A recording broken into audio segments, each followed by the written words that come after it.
everyone, what's going on? Betty here. So today you're joining me in my journey to Loma, California, or also previously known as Wineville, California, where we'll be seeing the home where the Wineville chicken coop murders happened.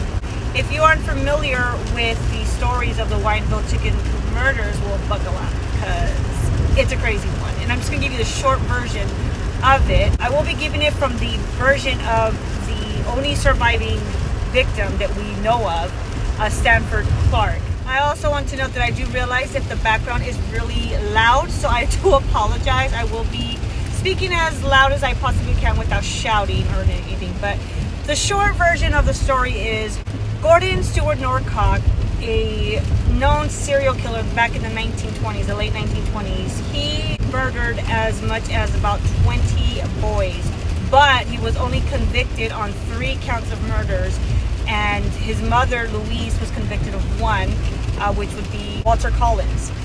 So the story goes, Stewart, he wanted to buy land in Wineville, California, so he can do a chicken ranch, sell eggs and whatnot.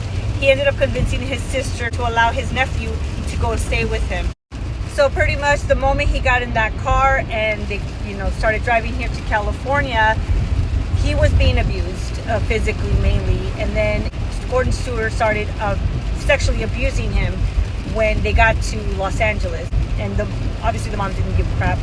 And according to the story that was written by Jerry Clark, who is Stanford Clark's child or son, he was basically abused sexually in so many torturous ways. He's had permanent deformity damage, if you will, to him because of the severe of the abuse. Well, he does claim that there was other victims that his uncle Gordon would bring in and he would abuse of them, and then later they just disappeared. He would not know what happened to these kids, unfortunately. Once Gordon had his fill with these boys, if you will, he would take them out and Lord knows what he would do with them. We could only assume the worst, which that's what Stanford did. He would assume the worst. He did question his uncle once about it, and he kind of just taunted him, saying like, hey, don't worry about it. I know how to get rid of a body and whatnot. Things like that. So the first known murder that we do know of was a Mexican boy who Gordon claimed it was self-defense because the boy was attacking him, which we all know that's a bunch of bull.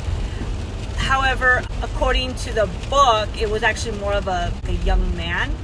So we don't really know the details. We do know that he was decapitated and his body was found afterwards. And to this day, the boy was never identified. This all happened within a 2-year streak, so we don't even know what happened before and when. We could only assume there was probably more victims that we do not know about, or at least sexual ones. After that, Gordon and Stanford, they ended up going to LA so they could have some sort of alibi going on in case, they were getting caught because the body was indeed found.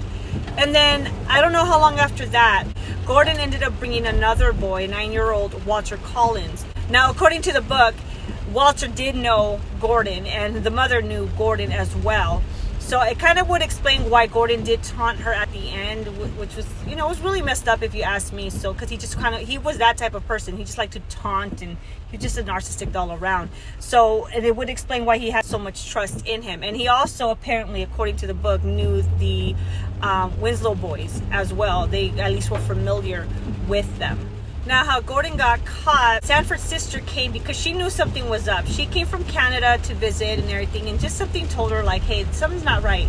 She goes and she visits Stanford, and when he got the chance, Stanford pretty much spilled the beans. He told her everything that was going on, and she had to be smart about it because, she knew that their uncle was, he was smart about certain things. So what she did, she ended up going back to Canada, and then she called the U.S. immigration and tell them, hey, there's a boy here working illegally. You guys might want to go check it out. She gave them the address and everything. They ended up showing up, and from the home, Gordon couldn't see that the police was coming. So he told Stanford, hey, you better stall, because if you don't, I'm going to kill you, basically. And so Stanford, he ended up stalling for about 2 hours. Finally, the police were able to get Stanford to confess pretty much everything. He told them about the boys, about Walter Collins, about the Winslow boys, everything. He told them everything. And by that time, Gordon and his mother had made it back to Canada. They were brought back to the U.S. after a while and everything. They did go to court, and Louise Northcock, Gordon's mother, she actually confessed to murdering Walter Collins. And Gordon, he ended up confessing to 3, the Mexican boy and also the Winslow brothers. So he ended up going to jail, and he was executed by hanging. I do feel that his death was bittersweet, and it was, I mean, he should have been tortured more in my opinion, but when he went up to the news, he did want to be blindfolded because he didn't want to see the news, but from my understanding, he was not blindfolded, which is like, dude, you deserve that, I'm sorry. They, pulled the lever and everything, he fell. His neck did not break, so because of that, he stood there choking on the noose for about 13 to 16 minutes. I can't remember, but he pretty much choked to death, which was more than deserved to be. Well, actually, was the least that he deserved, because he's just a horrible, horrible human being. And unfortunately, Christina Collins, she never got the answers that she wanted about her son. So for the rest of her life, she believed that her son was still alive, which I don't think he actually was, because according to the book, he was killed by Louis Northcock, Gordon Northcock, and unfortunately Sanford had to participate in the events, which was just heartbreaking. He truly didn't want to. Gordon's mother, Louise, she was sentenced to life imprisonment. She was going to get the death penalty, but because she was a woman, they decided against it, which I think was just a bunch of bull, but whatever, it is what it is. So she did end up getting released about 12 years after, and she died 2 years after that. So unfortunately, she still tasted a little bit of freedom, which is also still dookie. You should know that wasn't right. And then Sanford, he ended up going back to Canada, where he lived the remainder of his life.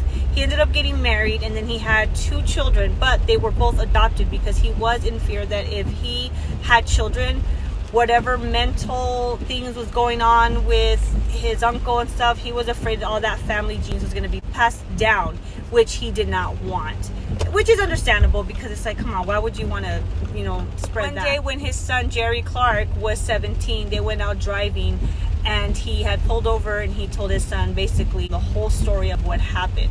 His son Jerry ended up writing the story down, if you will. He wanted to make a book about it, because he felt it was very important that this story should be shared, which it was. They ended up writing the book, A Road Out of Hell, which I highly recommend. So definitely check it out. Just so you know, though, it is graphic, it is very heartbreaking, so if that's just not your cup of tea, don't worry about it, But yeah, so we're here in Miraloma, or aka Wineville, and we're about to go to the house. So all this area, this used to be desert, just nothing but desert about 100 years ago, or more than 100 years ago.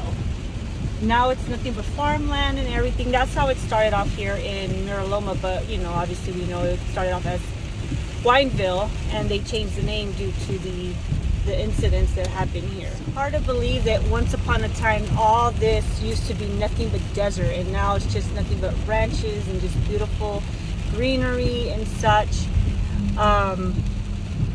The backyard of the house should be somewhere there where all the murders have taken place. I'm sure we can't see it from here, but it's somewhere around that area, which we will be turning into the street in a little bit. So I doubt you guys can see it, but it's somewhere right there. So this is the home of Gordon Stewart Northcock. I don't know if you guys can see it, but that is the home where all that happened. I don't think you could see it from here, but that back there is where the chicken coops used to be at, and where the murders happened. They were actually pretty smart. They put trees up there and everything for, like, idiots like myself, over here trying to get a glimpse of the actual home. But it's entirely crazy how it's still up there, and it's still, in place and whatnot. Should have been demolished.